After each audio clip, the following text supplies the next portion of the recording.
दोस्तों नमस्कार, मैं हूं राजकुमार सिंह।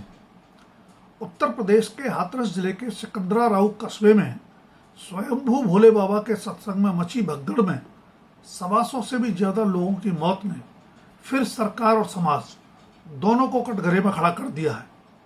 सरकार है कि एक के बाद एक हादसों के बावजूद जागती नहीं, और समाज है कि ज्ञान विज्ञान के तमाम प्रचार प्रसार के बावजूद ऐसे स्वयंभू बाबाओं के माया जाल से निकलने को तैयार नहीं।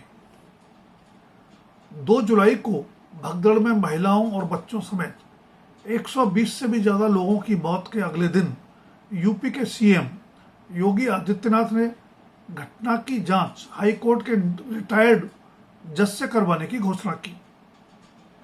उनका दावा है कि इस हादसे में साजिश के एंगल की भी जांच की जाएगी और दोषियों को कठोरतम दंड दिया जाएगा।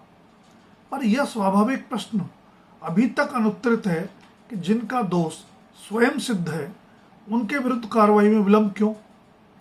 समाचार माध्यमों में आई खबरें बताती हैं कि इस कथित सत्संग के लिए 20,000 लोगों के इकट्ठा होने की परमिशन ली गई थी। फिर वहां उससे 3 गुना से भी ज्यादा लोग कैसे इकट्ठा हो गए। सत्संग में दूसरे राज्यों से भी बसों में भरकर कथित श्रद्धालु आए या लाए गए थे। क्या सत्संग की परमिशन देने वाले पुलिस प्रशासन को यह सब दिखा नहीं?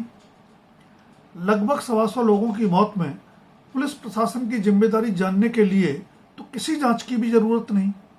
फिर क्यों योगी आदित्यनाथ सरीखे सख्त मुख्यमंत्री की सरकार ने भी अभी तक स्थानीय पुलिस अधिकारियों, प्रशासनिक अधिकारियों के विरुद्ध कोई कार्रवाई नहीं की? पुलिस ने मुख्य सेवादार समेत सत्संग आयोजकों के विरुद्ध तो एफआईआर दर्ज की है, लेकिन बाबा का नाम उसमें नहीं है। हादसा होने तक सोता रहा प्रशासन अब इतना सक्रिय हो गया है कि 3 जुलाई को सीएम योगी आदित्यनाथ हाथरस पहुंचे और उसी दिन एसडीएम ने आनन फानन में पूरी टाइमलाइन के साथ अपनी जांच रिपोर्ट डीएम को सौंप दी, जिसमें बता दिया गया है कि कब और कैसे हादसा हुआ। सूत्रों के मुताबिक रिपोर्ट में कहा गया है कि सेवादारों के रोकने पर महिलाएं गिरी और भगदड़ मची, जिससे हादसा हुआ। इस प्रारंभिक रिपोर्ट की सच्चाई होने वाली न्यायिक जांच से पता चलेगी। अगर फिलहाल इसे सही मान लें तो जाहिर है कि ऐसे काबिल प्रशासन ने अगर आयोजन के प्रति सजग रहकर अपने दायित्व का निर्वाह किया होता तो शायद हादसा ही नहीं होता, जिसमें 125 से भी ज्यादा लोगों की जान चली गई।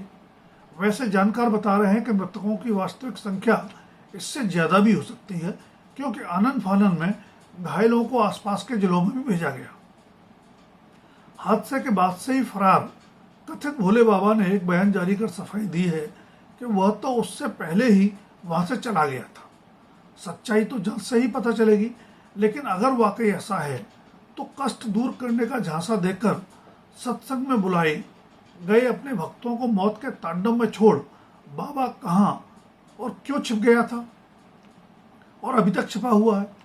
कभी मृतक महिला को जिंदा करने के चमत्कार का झांसा देने के आरोप में जेल जाकर यूपी पुलिस से बर्खास्त हो चुके कांस्टेबल सूरजपाल जाटव का भोले बाबा बनकर लाखों अनुयायी बना लेना सिर्फ सरकार नहीं बल्कि समाज पर भी बड़ा सवालिया निशान है।